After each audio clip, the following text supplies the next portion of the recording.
আমি আসলে অবাক হয়ে গেছি এই ঘটনাতে, জুলাইয়ের ঘটনায়, যে যুব সমাজকে ধ্বংস করার জন্য তারা 20 বছর ঠেলে দিছে, ওই যুব সমাজই তাদেরকে পিটাই বের করছে।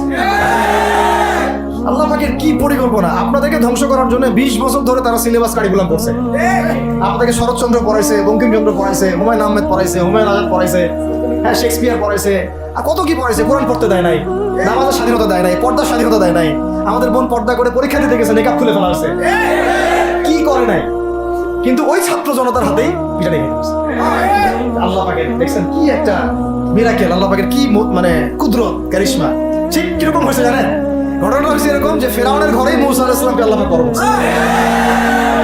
মাশাআল্লাহ। তো আপনাদেরকে ধ্বংস করার জন্য কিন্তু এই পলিসিগুলো অ্যাপ্লাই করা হয়েছে। এখন যে আল্লাহ পাকের রহমতে আপনারা বিপদে যান নাই, আলহামদুলিল্লাহ। এখন যেটা আল্লাহ পাক বোঝার তৌফিক দিয়েছেন, দেখেন আপনারা কোরআন শিখতে পারতেন, পারেন নাই। শিক্ষা কমিশনের মধ্যে কোরআন নাই। শুধু তাই না, দেখেন 360 জন এমপি মন্ত্রীকে আপনি বসায় দেন, 360 জন এমপি মন্ত্রীকে বসায় তাদের সবাইকে শুধু কিচ্ছু না, আমি বলবো খালি সূরা ফাতিহা তেলাওয়াত করতে হবে। পারলে শুধু মমতাজ পড়তে পারে নাকি? কারণ তার তো বুখারী মুসলিম সিয়াসিত পড়া আছে, এটা পড়া ছিল আর কি, এটা পড়া ছিল, তো হয়তো সে পারতে পারে না। পারলে তো ভালো, খারাপ কিছু না, ঠিক আছে। তো বাকি কেউ কিন্তু পারে। এখন প্রিয় ভাইরা, কথা অনেক হয়ে গেছে। মূল কথা হচ্ছে যে আমাদেরকে এখন একটা নতুন উদ্দেশ্য নিয়ে, টার্গেট নিয়ে, একটা মিশন নিয়ে আগামীকাল থেকে পথ চলতে হবে। প্রথম গন্তব্যটা কি? আমরা বাংলাদেশকে একটা মদিনা রাষ্ট্র কায়েম করতে চাই। সেটা যদি করতেই হয় তাহলে আমাকে কার আদলে করতে হবে, কার সুন্নতে করতে হবে? নবী মুহাম্মদ সাল্লাল্লাহু আলাইহি ওয়াসাল্লামের তরিকায়। এবং কার তরিকার? প্রথম কাজটাই হচ্ছে আগে ইলম শিখতে হবে। কি শিখতে হবে? এই মসজিদগুলোকে কাজে লাগান, মাদ্রাসাগুলোকে কাজে লাগান। এবং 2 নম্বর হচ্ছে ইলম একা একা শেখা যাবে না। ইলম একা একা শেখা যাবে না। 20 বছর তো আপনি একা পড়াশোনা করেন নাই, প্রতিষ্ঠান ছিল, ওস্তাদ ছিল, তাই না? টিচার ছিল, আপনার একাডেমিক কারিকুলাম ছিল। ঠিক ওইরকমই দিনের ইলমও একা একা শেখা যাবে না, ওস্তাদ লাগবে। এবং আলহামদুলিল্লাহ আমাদের বাংলাদেশে ওস্তাদের অভাব নাই, আলহামদুলিল্লাহ। প্রত্যেক জেলায় জেলায় উপজেলায় সব জায়গাতেই মুহাক্কিক বরেণ্য আলেমগণ আছেন। আর আপনি খুঁজে বের করবেন কে মুহাক্কিক আলেম। আমি কিছু মানে তাদের বৈশিষ্ট্য বলতে পারি যে তারা নিজেকে জাহির করেন না, বিনয়ী হন, অহংকারী হন না। তারা এত বেশি আইওয়া শোডাউন এত পছন্দ করেন না, নিজেকে আড়াল করার চেষ্টা করেন, হক কথা বলতে তারা ভয় করেন না। এবং তারা অনেক গভীর জ্ঞান অধিকারী হওয়া সত্ত্বেও অনেক বেশি বিনয়ী হন।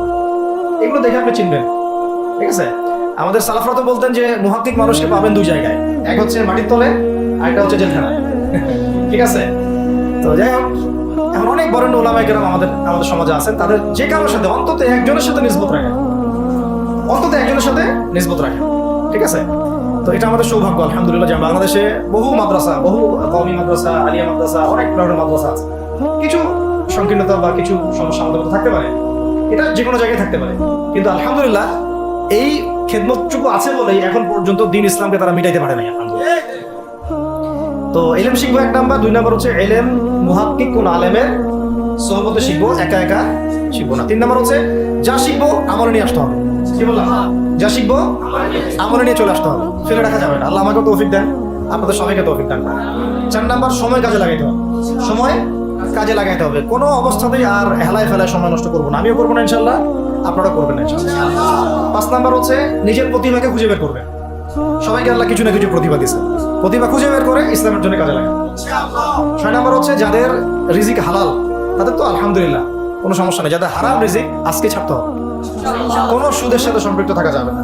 কোনো ঘুষ, কোনো দুর্নীতি, কোনো মাপে কম দেওয়া, কোনো হারামে আমি খাবো না, আমি কোনো হারামের কাছে যাবো না। আর উত্তরবঙ্গের বড় বড় ফেতনাগুলোর মধ্যে এই সুদী এনজিওদের ফেতনাও আছে, কাদিয়ানিদের ফেতনাও আছে, তাই না? তারপরে আপনার এই যে ইসাই মুসলিমদের একটা ফেতনা আছে না, একটা ফেতনা আছে। তারপরে এই আপনার বিড়ি ফ্যাক্টরি, তামাক ফ্যাক্টরি, এগুলা ফেতনা আছে, হারাম খাবার। আবার নতুন করে ইসকনের ফেতনাও উত্তরবঙ্গে দেখা যাচ্ছে। তো এই ফেতনাগুলোকে চিহ্নিত করে আপনাকে বেঁচে থাকতে হবে এবং রিজিকটাকে হালাল করে ফেলতে হবে, ঠিক আছে? এর পাশাপাশি হচ্ছে 6 নম্বর বলছে পরিবারগুলো গড়ে তুলতে হবে। প্রত্যেকটা পরিবার হবে একটা দুর্গ। মানে আমার পরিবার হচ্ছে আমার একটা ইসলামিক রাষ্ট্রের মতো। এই পরিবারের মধ্যে অনইসলামিক কোনো কাজ চলে না। পরিবারের মালিক কি? আমি না? এখানে কি রাষ্ট্র আমাকে হস্তক্ষেপ করতে পারবে? তা আমার পরিবার আমার কন্ট্রোলে চলবে, একদম ইসলামিক অনুশাসন অনুযায়ী চলবে, ডানে বামে নড়তে পারবে না। এভাবে আপনাকে শক্ত থাকতে হবে। 7 নম্বর হচ্ছে এখন থেকে তাবলীগের কাজ সবাইকে করতে হবে। কতটুকু করবেন? যতটুকু আপনি জানেন।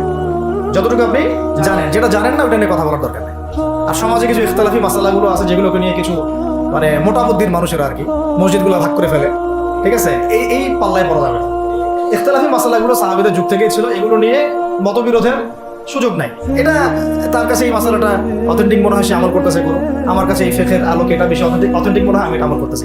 এগুলো নিয়ে কোনো রকমের দ্বন্দ্বে যাবেন না, বরং আমরা এখন ঐক্যবদ্ধ হবো কিসের ভিত্তিতে? আমরা ঐক্যবদ্ধ হবো আকীদা, আমল এবং মানহাজের ভিত্তিতে। আমাদের আকীদা আহলুস সুন্নাহ ওয়াল জামাআর আকীদা থাকবে, আমল থাকবে সাহাবীওয়ালা আমল, এবং মানহাজ থাকবে আমরা সালাফদের আদলে বাংলাদেশে দিন কায়েম করতে চাই। আর যারা দিন কায়েমের কথা বলবে না ওদের সাথে আমার ঐক্য হবে কি হবে? দিন কায়েমের কোনো ফিকির নাই, তার সাথে আমার ঐক্য হবে কি হবে? তার ফিকির আছে শুধু মসজিদ নিয়ে আর অন্য কিছু নিয়ে, তার দল নিয়ে বা তার মানে আরো তো আছে অনেক কিছু আর কি, এগুলো নিয়ে। তো ওইগুলো বাদ দিলাম। এই আমর বিল মারুফের কাজ সবাইকে করতে হবে, এবং একই সাথে সবাইকে এখন থেকে প্রতিবাদী হতে হবে, অন্যায় নিষেধ করতে হবে। এলাকায় অন্যায় হতে দিবেন না। এলাকার মধ্যে জুয়া খেলবে কেন? আপনারা প্রতিবাদী হবেন। এখানে গাঁজা খাবে কেন? আপনি প্রতিবাদী হবেন। মাদকের আগ্রহ হবে কেন? আপনারা প্রতিবাদ করবেন। এখন তো আপনি পুলিশ প্রশাসনের অপেক্ষায় বসে থাকার সময় নাই তো এখন।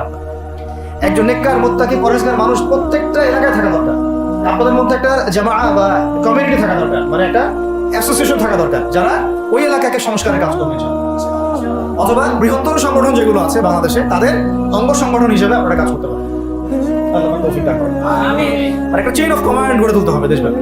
এটা আমরা অলরেডি আছে, এবং নতুন করেও যদি কেউ চায় যে আমি কিছু অ্যাসোসিয়েশন করবো যেটা আমরা মারুফের কাজ করবে, নেহির মুনকারের কাজ করবে, তাহলে এটা করতে পারে। আর এর সাথে আমি বলবো যে আমাদের জান, মাল, সময়, শ্রম, কটা কথা বললাম? জান, মাল, সময় এবং শ্রম। জান, আমাদের মাল, আমাদের সময়, আমাদের শ্রম, এই চারটা জিনিসকে আল্লাহর জন্য ওয়াকফ করে দিব। দুনিয়াতে মুসাফির, আমরা দুনিয়াতে কি আমরা মুসাফির। আমাদেরকে পাঠানোই হয়েছে আল্লাহর ইবাদত করা, এবং শুধু একা ইবাদত করবো কেন? আমি কি স্বার্থপর? আমার পরিবারটাও করতে হবে, এবং শুধু পরিবার কেন করবো, আমার সমাজটাও করতে হবে, আমার রাষ্ট্রটাকেও করতে হবে। কারণ রাষ্ট্রীয় কাঠামোতে ইসলাম না থাকলে আমি সমাজ চেঞ্জ করতে পারবো না। সহজ কথা, সব কথা কিন্তু ওই গোড়াতে গিয়ে ঠিকতেছে। কারণ রাষ্ট্র ব্যবস্থা যদি ইসলাম না যায়, রাজনীতির মধ্যে ইসলাম যদি না যায়, এবং একটা ইসলামিক শরিয়া ভিত্তিক বা ইমারা ভিত্তিক রাষ্ট্র যদি কায়েম না হয়, এই শব্দগুলো হয়তো তারা বুঝে না। মানে ইসলামী একটা রাষ্ট্র ব্যবস্থার কাঠামো যদি না থাকে, তাহলে আপনি ব্যাংকিং সিস্টেমকে সংস্কার করতে পারবেন, সুদের মধ্যে সংস্কার আনতে পারবেন, শুধু এনজিওর বিরুদ্ধে আপনি কোনো পদক্ষেপ নিতে পারবেন না, আপনি সমাজের এই যে ফাসাদ, নোংরামি, এগুলো বন্ধ করতে পারবেন না, আপনি এই যে কাদিয়ানি মতবাদের বিরুদ্ধে কিছু করতে পারবেন, ওদের অর্থনৈতিক ডানা আপনি কাটতে পারবেন না, ওদের পলিটিক্যাল সাপোর্ট আপনি কাটতে পারবেন না। তারপরে ওই জায়গায় ইসলাম না গেলে এই সাংস্কৃতিক আগ্রাসনগুলো কাটাতে পারবেন না। পাশের প্রতিবেশী রাষ্ট্রদের যে আগ্রাসী ভূমিকা, এগুলোর ব্যাপারে আপনি কোনো পদক্ষেপ নিতে পারবেন না। তাই ওই জায়গায় পর্যন্ত যদি না যেতে পারি আমরা, তাহলে কথাগুলো শুধু বলাই হবে, কোনো বাস্তবায়ন হবে। অতএব আমাদের মূল কাজ একটা, এখন ওই উপরের লেভেলে ইসলামকে নিয়ে যাওয়া। সেই কাজগুলোর মধ্য দিয়ে আমরা ইসলামকে নিয়ে যাবো ইনশাআল্লাহ। আর সর্বোপরি আসন্ন সময়গুলোতে যখন ওলামায়ে কেরাম, আমাদের বরেণ্য আলেমগণ, আমাদের বরেণ্য ওস্তাদগণ, এবং আমাদের তুল্লাবরা, আমাদের জামাআগুলো, আমাদের ইমারাগুলো, এবং আমাদের ইসলামী সংগঠনগুলো, তারা যখন মাঠে থাকবে, তখন তাদেরকে একা ছেড়ে দেওয়া যাবে না। মই দিয়ে গাছে উঠায় মই টানা যাবে না। শাপলা চত্বরে এই কাজটা করছেন আপনারা, কিন্তু শাপলাতে কিন্তু এই কাজটা হয়েছে। ওখানে কিন্তু এতগুলো ভাইয়ের ওখানে শহীদ হওয়ার কথা ছিল না, এত সহজ ছিল না বিষয়টা। কিন্তু কিছু ভাই ছিল ওখানে আমাদের সাথে প্রতারণা করেছে, মই দিয়ে আমাদের কিন্তু মই টেনে নিছে, আমাদেরকে উপরে উঠে গেছে। এরপর থেকে তো কত জেল, কত জুলুম, কত মামলা মোকদ্দমা, কত গুম হয়ে গেল।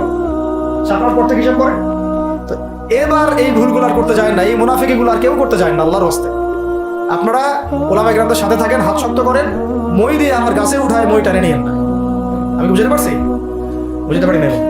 অর্থাৎ ওলামায়ে কেরাম যখন মাঠে থাকবেন, ইসলামী সংগঠনগুলো যখন মাঠে থাকবে, আপনাদেরকে আমরা পাশে চাই। পাশে পাবো তো ইনশাআল্লাহ।